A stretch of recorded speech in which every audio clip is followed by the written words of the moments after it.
حیران ہو جاتا ہے بندہ کہ اتنا پیار وہ کیوں بندوں سے کرتا ہے. تو اتنا پیار اچھا چل یار ٹھیک ہے دکھا دیتا ہوں کیا ذرا وہ سامنے پہاڑ کو ذرا دیکھ لے, میں اس پہ اپنا جلوہ ڈالوں گا. اگر پہاڑ کھڑا رہ گیا تو بھی دیکھ لے. تو کہا ٹھیک ہے. فسبحان اللہ رب العالمین. جلوہ ڈالا گیا, حضور تڑ سے بے ہوش ہو گئے, بے ہوش ہو گئے موسیٰ. مگر ایک بات ذرا پھر آپ کو تھوڑا سا غور کرنے کو میں آپ کو کہوں, یہ موسیٰ نے دیکھا کیا تھا؟ دکھایا نہیں مگر دیکھا کیا تھا؟ اگر آپ تھوڑا سا غور کو, خداوند کریم نے ایک ایسی عجیب و غریب حکمت یعنی سے کام لیا کہ دکھا بھی دیا, صاف چھپتے بھی نہیں, سامنے آتے بھی نہیں. وہ ہلکی سی تجلی تھی تو اللہ کی نا. بے ہوش ہونے سے پہلے کچھ موسیٰ نے دیکھا ہوگا نا, کچھ نہ کچھ تو دیکھا ہوگا نا, مگر سہار نہیں سکے. جو لوگ یہ کہتے ہیں کہ اللہ کو نہیں دیکھا وہ بالکل صحیح ہے. خدا خود قرآن میں کہتا ہے کہ نہیں ہے, کچھ اسپیشل انسٹرومنٹ چاہیے اس کو دیکھنے کے لیے, اسپیشل ویژولز چاہیے. وہ ویژولز کب لگایا گیا؟ جب رسول اکرم صلی اللہ علیہ وآلہ وسلم حتیم سے نکلے, جب جبریل امی ان کے ساتھ آئے اور شک صدر ہوا, اور جب فرمایا حضور نے کہ میرے سینے کو اللہ نے حکمت سے بھر دیا. وہ شک صدر دو دفعہ ہوئے, ایک دفعہ بچپن میں ہوا, ایک دفعہ اس وقت ہوا جب وہ معراج پر روانہ ہونے والے تھے. بلا اور اس کی کیا ضرورت تھی سوائے اس کے کہ he was being enabled to see Almighty Allah. وہ اس قابل کیے جا رہے تھے کہ ان کا اندرونی نظام جو ہے کائنات بالا سے گزرتے ہوئے, اس کی شدتیں سہارتے ہوئے بالآخر ویژن آف گاڈ تک پہنچ سکے. ہم یہ نہیں کہ خدا پورا ہے. حضرت عبداللہ ابن عباس رضی اللہ تعالی عنہ کا قول ہے کہ اللہ کے رسول نے اللہ کو 4 مرتبہ دیکھا. کچھ صحابہ نے کہا نہیں, اللہ نے جبریل کو دیکھا, اللہ کے رسول نے جبریل کو دیکھا. اب ان سے پوچھو یار کتنی مرتبہ دیکھنا تھا جبریل کو؟ پہلی مرتبہ بھی جبریل آئے, دوسری مرتبہ آئے, صبح شام آ رہے ہیں, روز آ رہے ہیں, رات آ رہے ہیں, صبح آ رہے ہیں.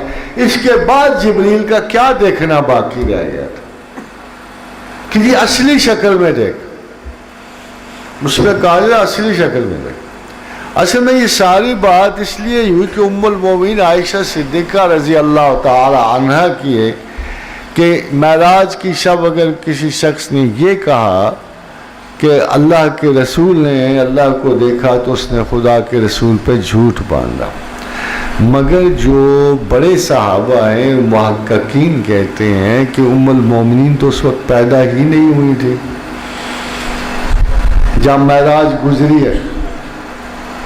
تو ہم بھی اپنے ماں باپ پر صدقے جائیں, مطلب اتنی بڑی عورت تو زمین و آسمان میں گزری کوئی نہیں کہ اللہ کے رسول کا ارشاد ہے کہ زمین میں 4 عورتیں معزز ہیں, سارہ اور آسیہ بنت مزاحم اور مریم صدیقہ اور خدیجہ الکبریٰ, مگر عائشہ تو ان میں ایسے ہے جیسے سرید باقی کھانوں پہ ہے. یہ تیری عزت و عظمت ایسے ہے. اتنی بڑی تو ٹیچر عورت گزری ہی نہیں سارے زمانے میں جیسے سارے مگر اس کے باوجود آپ دیکھیے کہ ام المومنین عائشہ صدیقہ کی یہ شہادت اس لیے قبول نہیں کی گئی کہ آپ تھی نہیں اس وقت, آپ اس وقت تھی نہیں, پیدا بھی نہیں ہوئی تھی جب معراج کا واقعہ گزرا ہے. اور پھر دیکھو اللہ تعالیٰ نے قرآن حکیم میں کہا ما زاغ البصر وما طغى, اس کی آنکھ نے کجی نہیں کی. بھئی کس کو دیکھنے میں کجی؟ جبریل کو تو وہ روز دیکھ رہے تھے, صبح شام دیکھ رہے, اس میں کیا میریکل ہوگا مجھے بتائیے ایک شخص آتا ہے کیوں صدیق اکبر ہے؟ پروانے کو چراغ ہے، بلبل کو پھول، بس صدیق کے لیے ہے خدا کا رسول بس۔ مگر کیوں صدیق اکبر اس موقع پہ صدیق اکبر کہلائے ہیں کہ ابو جہل آتا ہے اور کہتا ہے عبداللہ ابن ابی قحافہ بات تو سن، آج ایک بڑی عجیب و غریب بات سن۔ کہا کیا سنا ہے؟ انہوں نے کہا ابن ابی قحافہ اگر کوئی شخص یہ کہے کہ وہ پلک جھپکنے میں رات ہی رات عرش معلیٰ تک پہنچا اور ساری باتیں بتایا، اس نے خدا کو دیکھا اور واپس آیا، تو کیا خیال ہے تم مان لو گے؟ انہوں نے کہا بالکل نہیں، بالکل نہیں۔ تو نے کہا پھر تیرا دوست محمد یہ کہہ رہا ہے۔ تو آپ نے کہا اچھا اگر محمد کہہ رہے ہیں تو بالکل صحیح کہہ رہے ہیں۔ خاتون حضرات اگر یہ خواب ہے، فرض کرو میں آپ کو خواب سناتا ہوں کہ میں نے کل خواب میں عرش پہ تھا، میں نے فرشتوں کو دیکھا، جنت و دوزخ کو دیکھا، آپ کا کیا خیال ہے؟ آپ برا منا جاؤ گے؟ آپ کو ٹھیک ہے دیکھا ہوگا۔ خواب میں دیکھنا ایسی کون سی اہمیت تھی کہ جس کی وجہ سے ہم کہیں کہ رسول اللہ صلی اللہ علیہ وسلم کو کوئی اسپیشل کارڈر نصیب ہوا؟ یہ وہ بدنی شہادت تھی جس کی نسل انسان کو عبدالآباد سے ضرورت تھی کہ ایک شخص تو ہوتا جو کہے ہاں میں نے خدا دیکھا ہے۔ ایک تو اسی لیے حضور گرامی مرتبت کا نام شاہد اور نذیر رکھا گیا۔ وہ شاہد ہیں، وہ شہادت دیتے ہیں اپنے پروردگار پر کہ ہم نے انہیں دیکھا ہے۔ یہ نہیں کہا جا سکتا کس انداز میں دیکھا ہے۔ وہاں جبریل نہیں تھے، اور بڑی آپ نے مشہور داستان سنی ہوگی کہ سدرۃ المنتہا تک جب آئے تو جبریل امین نے کہا یا رسول اللہ بس ہماری چھٹی ہوگی، یہ ہماری آخری حد ہے، اس سے آگے میں نہیں جا سکتا۔ کیوں کہ اگر یکسر منہ بالا پرم، اگر بال کے برابر آگے بڑھا تو میرے تجلی ربانی جو ہے فروغ تجلا بسوزت پرم، تو میرے پر و بال جلا کے خاک کر دے گی۔ وہ جبریل وہاں تک کیسے جاتے؟ جو جبریل سدرۃ المنتہا پہ رسول اللہ کو یہ بات کہہ رہے ہیں کہ یا رسول اللہ میری حد آخری آ گئی ہے، اس سے آگے میں نہیں جا سکتا۔ اس سے آگے کون گیا پھر؟ جبریل تو گئے نہیں، پھر رسول اللہ صلی اللہ علیہ وسلم گئے۔ دیکھو تیسری بات سنو، حضور گئے، نمازیں فرض ہوئیں، نیچے آئے، موسیٰ علیہ السلام نے مشورہ دیا، ادھر تو جذب و شوق سے حواس تھوڑے سے معطل تھے نا، مگر کیا جبریل کو دیکھ کے حضور اتنی مستی و جذب میں تھے؟ وہ تو حضور خداوند کو تو ایک بڑے کسی بالغ نظر نے کہا کہ اصل میں نمازوں کا کوئی فرق نہیں پڑنا تھا، یہ جو بار بار لذت بارگاہ حضور پروردگار ملنی تھی نا، یہ رسول اللہ صلی اللہ علیہ وسلم کو لے جا رہی تھی، یہ لے جا رہی تھی بار بار اللہ کے رسول کو اللہ کے پاس۔ بھلا جبریل میں ایسی کون سی لذت تھی؟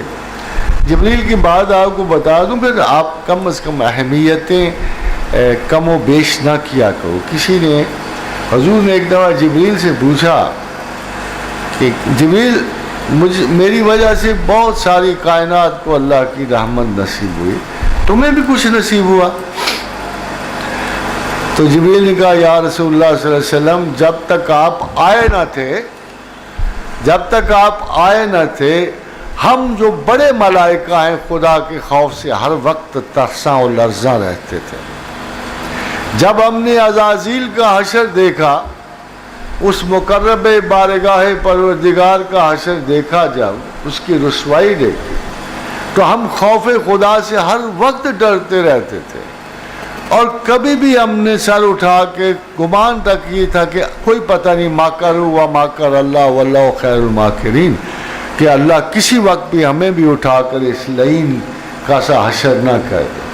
تو پھر جب آپ آئے، قرآن اترا، تو اللہ نے مجھے مخاطب کر کے کہا کہ اس روح الامین کے ذریعے ہم نے قرآن اتارا۔ تو جب اللہ نے مجھے روح الامین کہہ دیا تو میرا دل ٹھہر گیا، میں اللہ کے رسول کی وجہ سے تسلی میں چلا گیا۔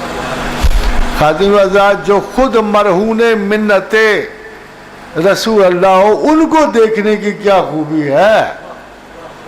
ان کو دیکھنی، میں مسجود ملائک ہوں، مجھے کیا خوبی ہے اپنے سے جونیئر مخلوق کو دیکھنی؟ مجھے کوئی بات بتا دیں کہ مجھے سمجھ نہیں آتی کہ علم کے مراتب میں خدا نے مجھے اور ملائکہ کو پرکھا، پھر مجھے سیادت بخشی اسی علم کی وجہ سے۔ اب دیکھو کیا کہا، وَعَلَّمَ آدَمَ الْأَسْمَاءَ كُلَّهَا ثُمَّ عَرَضَهُمْ عَلَى الْمَلَائِكَةِ فَقَالَ أَنبِئُونِي بِأَسْمَاءِ هَؤُلَاءِ إِن كُنتُمْ صَادِقِينَ۔ مجھے بھی علم بخشا، ملائکہ کو بھی بخشا، اور کہا کہ اب جان لو کہ تم میں سے کون عالم ہے۔ فرشتے آگئے، بہت سوچا غور کیا، آگے تھک آگے، قالوا سبحانک لا علم لنا، اعتراف کیا اے پروردگار ہمیں کوئی علم حاصل نہیں، الا ما علمتنا، بس تو جتنا فیڈ کر دے۔ روبوٹ سے نا بڑے اسپیشلائز روبوٹک کریشن تھے، تو ان کا جتنا تو ہمیں فیڈ کر دے نا، جتنی چپ ڈالی ہوئی اس پہ جو درج ہے بس ہم اس پہ عمل کرتے ہیں۔ ہم میں تو اسیمیلیشن ہے ہی نہیں، ہم میں اسیمیلیشن ہے ہی نہیں، ہم میں آرٹیفیشل انٹیلیجنس ہے ہی نہیں، ہم میں میموری ہے ہی نہیں، ہم نے کیا سیکھنا ہے؟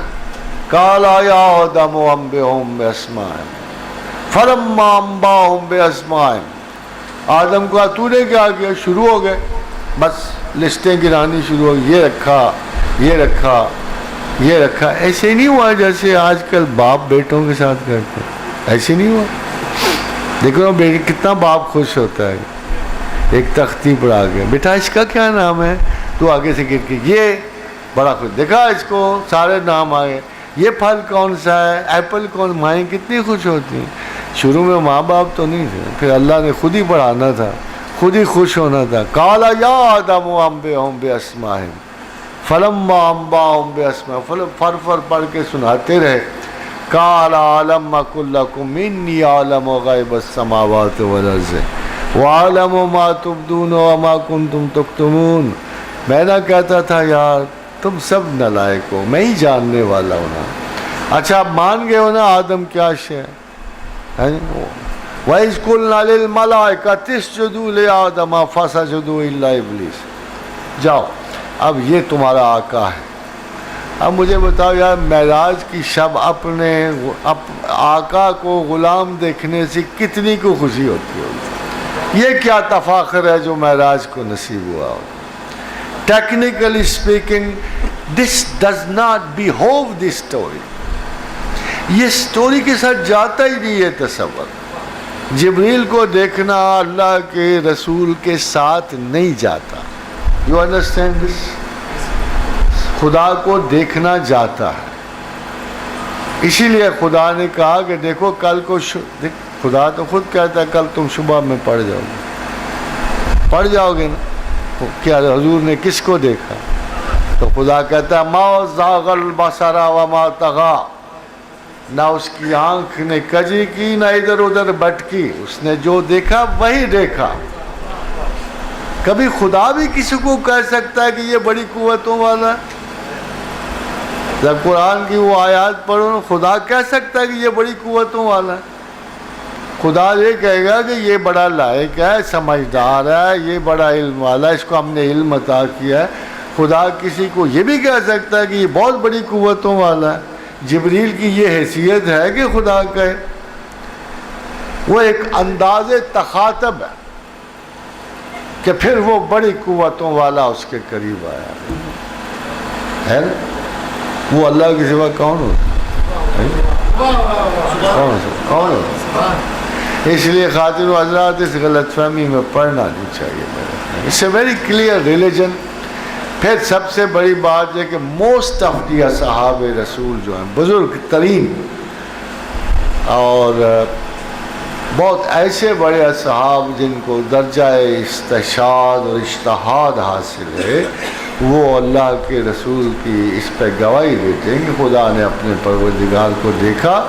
یہ ہم نہیں کہہ سکتے کیسے دیکھا، مگر ایک شعر نہ آپ کو سنا دوں، پھر آپ کو اندازہ ہو جائے گا کہ اقبال کا بڑا خوبصورت شعر ہے، بہت ہی خوبصورت شعر ہے کہ تو بر نخل کلی میں بے تحاشا آتش ریزی، کہ ایک تو کلیم نے تجھ سے ریکویسٹ بیچارے نے کیا کر لی، تو آگ بن کے گرا اس میں کہ دیکھ لے اگر شوق ہے مجھے دیکھنے، دیکھ تو بر شمع یتیم میں صورت پروانہ میں آئی، مگر تو ایک یتیم کی شمع پہ خود پروانے کی طرح آ رہا ہوتا ہے۔ یہ فرق ہے نا، یہ فرق ہے نا چاہنے والے کا اور چاہے جانے والے کا، یہ فرق ہے۔ ادھر اتنی آؤ بغیر، ادھر کہا جا رہا ہے مجھے دکھاؤ نا، دکھایا ضرور، وہ جو جھلک جو بھی تھی اللہ کی تھی، مگر حواس میں نہیں چھوڑا اسے، حواس میں نہیں چھوڑا موسیٰ کلیم۔ ادھر بتو بر شمع یتیم صورت پروانہ میں آئے، مگر یتیم کی شمع پہ تو صورت پروانہ چکر لگا رہا ہوتا ہے۔ اللہ کی محبت ہے، اللہ سے بڑا کوئی نہیں، مگر جسے اپنی محبت اور خلوص عطا فرمائے۔